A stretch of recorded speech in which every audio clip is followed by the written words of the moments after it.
Jésus nous dit, si vous n'avez pas été digne de confiance pour le malhonnête argent, le bien véritable, qui vous le confiera? Que veut dire être digne de confiance pour le malhonnête argent? En fait, c'est une expression très très forte.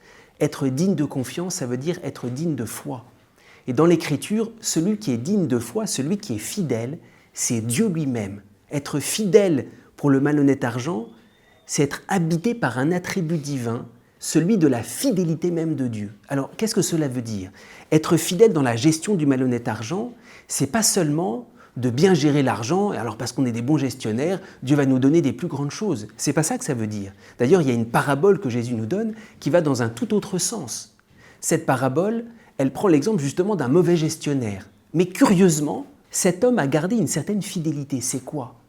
Il n'a pas perdu de vue que se faire des amis était une intention plus profonde que l'argent même. Alors de façon étonnante, il gère très mal, mais tout l'accent de cette parabole, il n'a pas perdu son intention. Et nous, c'est ça, être fidèle dans le malhonnête argent, c'est que l'argent risque de pervertir jusque nos intentions profondes.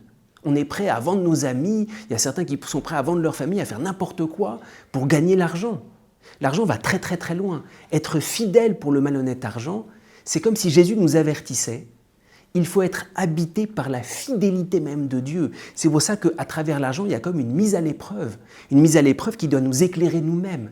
Si tu es capable de ne pas perdre vue l'intention de Dieu, quel que soit l'argent que tu as, ça veut dire que cet attribut divin qu'est la fidélité divine t'habite. C'est pour ça que c'est un lieu extrêmement important. L'argent, c'est un lieu de révélation. Non pas que ça soit important en soi-même, mais c'est un lieu à travers lequel Dieu passe pour nous révéler à nous-mêmes. C'est pour ça que c'est un thermomètre spirituel qui nous permet d'évaluer comment la fidélité de Dieu nous habite. Alors, cet évangile, c'est pour nous dire qu'il y a une immense grâce. La fidélité de Dieu qui nous habite nous rend si forts qu'elle nous permet de gérer et de ne pas se laisser attraper par ce malhonnête argent.